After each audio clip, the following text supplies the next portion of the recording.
நீ இவ்வளவு சோகமா இருந்தா உன் நாட்டு மக்களை நீ எப்படி பாத்துக்க அப்படி என்று கேட்கவும் ஐயா மகமணியே இப்பேற்பட்ட மகன மன்னனுக்கு குழந்தை என்பது கிடையாது.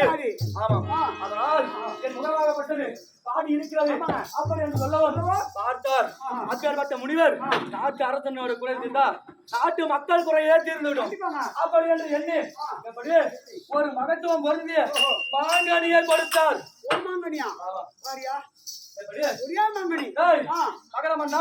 இந்த மாங்கனியை மனைவிடம் கொடுத்தால் உனக்கு குழந்தை பாக்கியம் கிடைக்கும் அப்படின்னு சொல்றாரு. பார்த்தால் என் தந்தைக்கு கொஞ்சம் சந்தோஷமா இருக்குது. ஏன்னா இப்பேற்பட்ட மகத்துவம் இருந்த கனியை கொடுத்தால் குழந்தை கிடைக்கும் சொல்றாரு. அதனால இது பழுந்து விடும். அப்படி ஒரு மன மகிழ்ச்சியிலே நடந்தார் வீட்டிற்கு நடந்தால் எங்கள் தாய்மார்கள் யாரு 2 பேர் சொன்னவர் கற்பனை ஒன்று பொற்பனை ஒன்று இருப்பது 2 பேர். ஆனா மாங்கனியோ ஒன்றுதான். ஒருவரை விட்டு ஒருவருக்கு கொடுத்தால் மன கஷ்டம் வரும். ஆமா, அதனால் என்ன செய்ய வேண்டும் அப்படி என்று அந்த மாங்கனியை எடுத்து தனி பாதியாக விளந்தார். 2 தாய்க்கும் கொடுத்தார். அவர் பண்றது என்ன தப்பு இருக்கா? தப்பு கிடையாது. 2 பொண்டாட்டினா சரிசமமா கொடுத்துருக்காரு. ஆமா, 2 தாய்களும் அந்த மாங்கனியை உண்டார்கள். உண்டு சில மாதங்களுக்கு பிறகு மாதமானாங்க. ஆமா, கர்ப்பம் தரித்தார்கள். 10 மாதங்களுக்கு பிறகு குழந்தையாகப்பட்டது பிறந்தது. குழந்தை பிறந்தது. குழந்தை பிறந்தது. பிறந்த உடனே என் தந்தையாகப்பட்டார் பல சந்தோஷம் குழந்தையை தாருங்கள் அப்படி என்று 2 குழந்தை 2 அம்மா வயிற்றுல இருந்து சரி பாதியா வந்து விழுது. எப்படி குழந்தை ஒன்று ஆனா சரி பாதியா 2 தாய் வயிற்றுல இருந்து வந்துக்குது. எப்படின்னா ஒரு தாய்க்கு ஒரு கண்ணு, ஒரு தலை, கையு, ஒரு காலு, பாதி மூக்கு, பாதி நாக்கு, பாதி வாயு அப்படின்னு ஒரு தாய் வயிற்றிலும் மீதி ஒரு பக்கம் இருக்கு பாரு. இது ஒரு மனுஷனை நிக்க வச்சு சரி பாதியா பிறந்தா எப்படி இருக்குமோ அது போல 2 தாய் வயிற்று என்ன சந்தேகம்? ஒரு கை, ஒரு காது, ஒரு கண்ணு, ஒரு மூக்கு, பாதி மூக்கு, பாதி வாயி, பாதி மண்டை. இது பாதி. எது பாதி? நெஞ்சு போன குஞ்சு. நெஞ்சு போன எல்லாமே சொல்லிட்டேன். மனுஷனை நிக்க வச்சு சரி பாதியா பிறந்தா எல்லாமே பாதிதான்.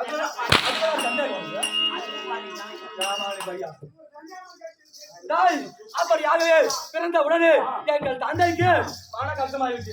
ஐயோ என்னடா இது பாதியாக இருக்கிறது, இந்த பிள்ளை அரசுக்குரிய பிள்ளை இல்லை அப்படின்னு இருந்தது. அது மட்டும் கிடையாது, உயிர் இருக்குதா மூச்சு இருக்குதான்னு தெரியல. இறந்து போன மேல அப்படியே கிடக்குது. பார்த்தார் மன கவலைய எப்படி மந்திரிமார்களை விடுத்தார். மந்திரிமார்களா இந்த குழந்தையை யாருக்கும் தெரியாத காலகட்டத்துல தூக்கி வீசுங்கள் அப்படின்னு சொல்லிட்டாரு. சொன்ன உடனே மந்திரிமார்கள் எடுத்தார்கள். மந்திரிமார்கள் அந்த குழந்தையை கொண்டு வந்து கானகத்துல வீசினார்கள். அப்படியாகவே கானகத்துல வீசி விட்டார். அதே அந்த நேரத்தில் அந்த வனத்திற்கு அதிகாரி அது யாரு அது யாரு அது யாரு அந்த வனத்துக்கு வந்தாரு அது யாரு? ஆனா தராதேவி அருள் பெற்று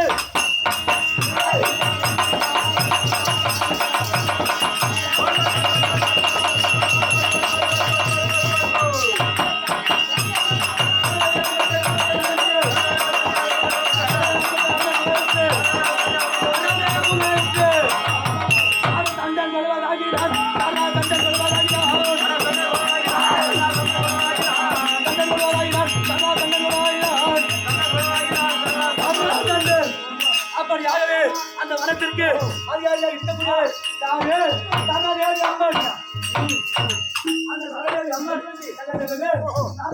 புடிப்பது அதுவே வழக்கம். அதுவே பழக்கம். ஆமா வழக்கம். அதே பழக்கம் வழக்கம். என்ன பழக்கம் வழக்கம்.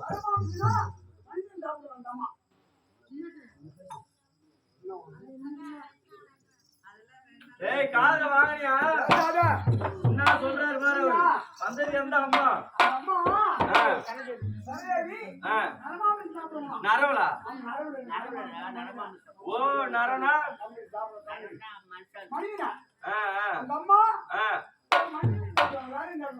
தெரியலையே. ஒருவேளை இது என்ன சாப்பிடலாமா? பழம் சாப்பிடுவாங்களா? ஏய் மாங்கனி, வாழைப்பழம், பலாப்பழம் சொல்லுமா பாக்க மாட்டேன். டேய் வா நாங்க தேவலாம் பேசி நரமாமிசம். ஏய் தரா மாமிசம் புடிப்பது உனக்கு அது போலவே என்னடா இது இப்பேற்பட்ட காதகத்திலே தர பாட வீசுது அப்படின்னு ஆமா பாப்பா முடிச்சுனே போறாங்க. வந்தாங்க. பாப்பா முடிச்சுனே வராங்க.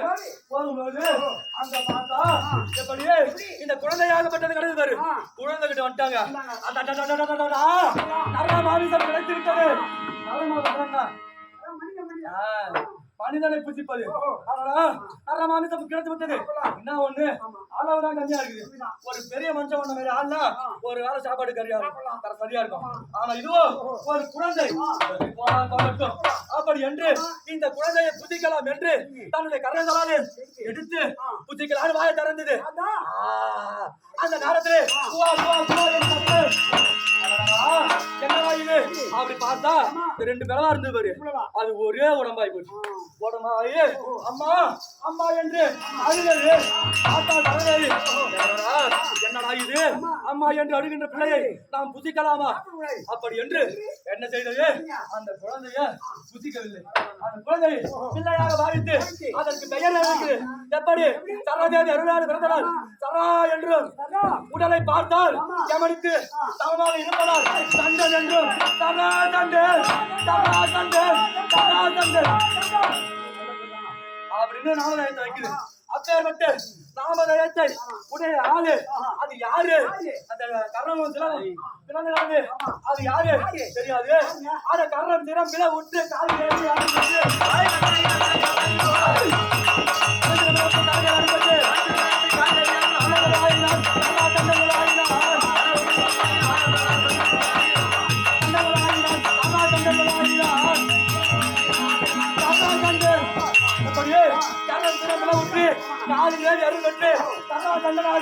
வந்திருக்கக்கூடிய நாடு பார்த்தாயா விட்டப்பட்ட சரா தண்டன் வரும்போது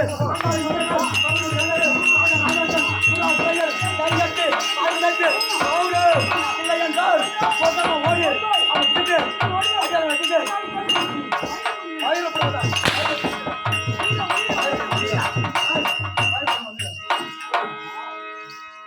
வைரப்புடும் வந்து எதெல்லாம் புரிஞ்சு எங்க பொம்பளை போற லெகின்ஸ் போட்டு வந்தாங்க. இந்த ஆடினால உள்ள அது பாத்தீங்க சொம்ப நீயே ஒரு சொம்ப என்ன தெரியல. அப்படியாகவே இந்த சமாதானம் வரும்போது யாராக இருந்தாலும் சரி என்னை கண்டால் கை கட்டி பயப்படணும். வாய்வதற்கு மௌனம். ஏய் காரணம் என்ன சொன்ன பாரு. எப்படி எதிரியாக சண்டை வரக்கூடிய யாரா இருந்தாலும் அவருடைய திறமையை என்ன கண்டாரு. ஆமா ஒரு அகப்பட்ட சிங்கம் புறப்பட்டு வந்து ஆட்டு மண்டல புகுந்தால் அந்த ஆட்டின் கதி என்ன கதி? அதோ கதி. ஆமா அகப்பட்ட சிங்கம் பச்சையா கிடக்கும். அந்த சிங்கத்தை அவுத்துட்டு பாரா யாரோ ஒரு ஆட்டு வந்து போவோம். எத்தின ஆடுக்கு அந்த காலி தெரியாது. அது போலவே இந்த சராசந்தன் அது மட்டும் கிடையாது. நான் யாருடைய அருளாலே பிறந்தேன். அப்பேற்பட்ட எனக்கு உயிர் கொடுத்த தெய்வம் அந்த சராதேவி. உயிர் கொடுத்த தெய்வத்துக்கு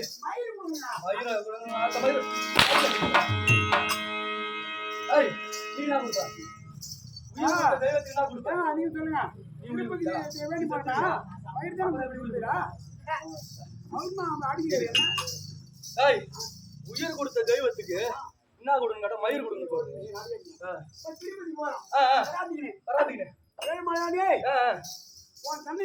சன்னதிக்கு வந்து மயிரை கொடுக்க நான் வேண்டுவேன். முடிக்காணிக்க சொல்லு சொல்லு. ஆனால் எங்கள் தெய்வம் எங்கள் குலதெய்வம் யாரு? சன்னதேவி. அந்த அம்மனுக்கு என்ன புத்தி பதம் என்ன சொன்ன மாதிரி நரமாமிசம். அந்த நரமாமிசத்தை புத்திக்க வரும்போதுதான் என்னை கண்டார்கள், எனக்கு உயிரை கொடுத்தார்கள். அப்பேற்பட்ட தெய்வத்திற்கு நரமாமிசத்தை கொடுக்க வேண்டும் ஒரு எண்ணம்.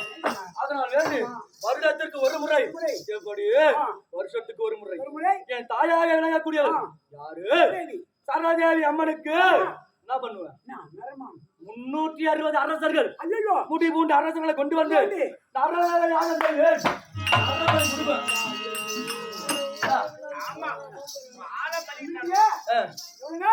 360 அரசர்கள் அடா. ம் ஆ, யா யா இங்க போன யாருக்கு தெரியும்? ஆ. நம்ம பேர் மட்டும்தான் யாருக்கு தெரியும்? யா இதார முடியாது ஆ. நான் சாதாரண ஆளா நினைக்கிறேன். டேய் அப்படி யாரு நான் பலி கொடுத்தா எப்படி நினைக்கிறேன்? யாரை வளர்த்தான்னா நான் போடுவேன். ஆமா. யாரும் வந்து ஆளை முக்கியா இருக்கு முத்தி. ஆ. இந்த பட்டி பழங்களை கூட போடலாம். பச்சரிசி, ஆ. பலவகைகள் ஆ. இதெல்லாம் நாங்க போடுவோம். அது சாதாரண யாகம் நடத்துறான். நீங்க நான் நரவேலை யாகம் சொல்றேன். ஆமா. அது எப்படி எப்படி? யாகம் சொல்லக்கூடிய அந்த யாகம் வளர்த்து விடுவோம். ஆமா. யாகம் எழுந்துட்டே இருக்கும். மனுஷன் சொன்ன பாரு 360 அரசர்கள் முடிபூண்ட அரசர்களை கொண்டு வந்து வரிசையா நிக்க வச்சிரும். இல்ல எப்படி வேணாலும் இல்ல நின்னுட்டியா நீதான் அரசர் அப்படியே. யாரும் வளருது. ஆமா இவன் குடிய வச்சிருவான். குடிய வச்சு நரவேனா நரனுக்கு பலி கொடுக்குறதா அதெல்லாம் இந்த தலையை வெட்டுவேன்.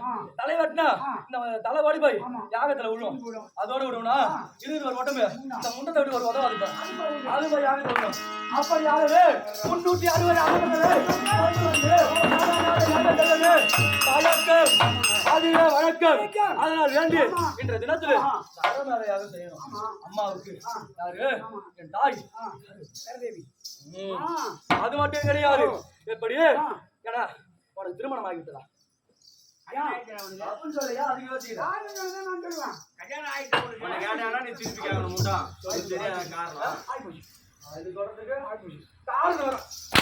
சரி, நம்மள கேட்டா நம்ம ஏய், என்ன சொல்லணும்? யாதவ கேளுக்கு பதில் சொல்ல. ஆமா டேய் உன் பொண்டாட்டி எத்தனை மனைவி ஒரே மனைவி. நான் பின்ன யோகிதான் என்ன மாதிரியே உனக்கு. டேய் என் மனைவி எனக்கு ஒரே மனைவி. ஆமா ஒரே மனைவியா? பொண்டாட்டிக்கு 2 பேர். யார் யாரு? யார் யாரா 2 பேர் கொஞ்சம் ஆம்பளை நினைச்சீங்கயா.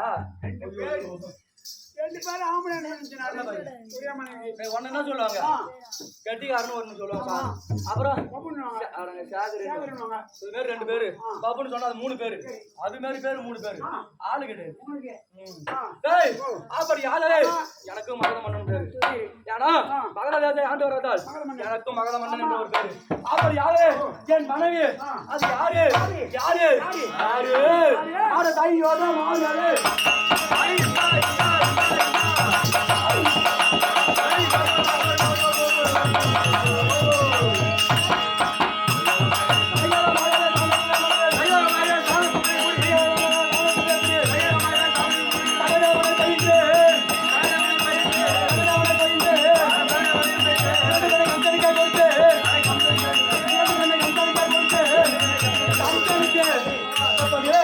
கையோட சாந்த சுந்தரியை கூடி சகதேவனை பயின்றேன். 2 பெண்ணை கம்சனுக்கே கொடுத்தேன். எப்படி என்றால் என் மனைவி சாந்த சுந்தரி அல்லது ரண்யாவதி. அப்படியாகவே எங்கள் இருவருக்கும் பிறந்த பிள்ளைகள் 3 பேர். ஆமா 3 பேரு ஒரு ஆணு 2 பொண்ணு. ஆமா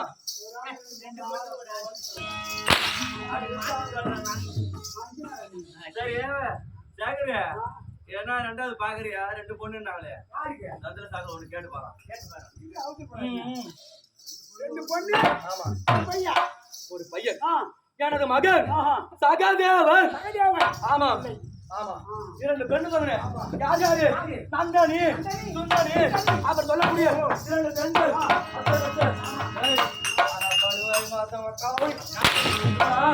அவன் கதை பண்ணா பாத்துக்கிறா சாதாரண பையா புறம்போக்கு பையா. யாரு முறைக்கிறான்? நீ யாரு முறைக்கிற?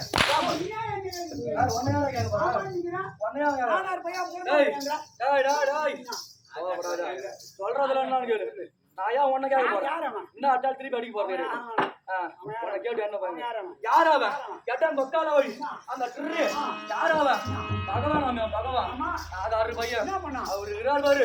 அவர் கதைய பாத்துடுற நாதாரு பையன். ஏய் 2 பொண்ணு சொன்ன பாரு.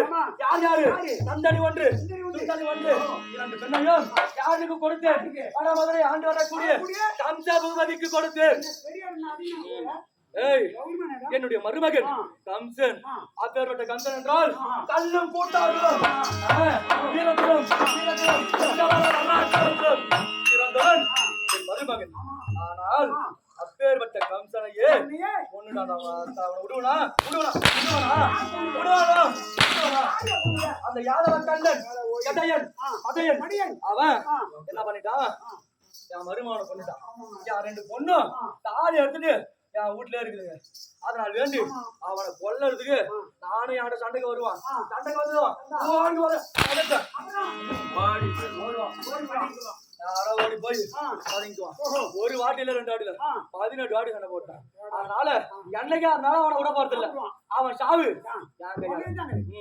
அவன் சாவு அது போகட்டும் எனக்கு என்ன வேலை என் தெய்வம் சரணேரியம்மனுக்கு என்னது என்ன செய்யணும்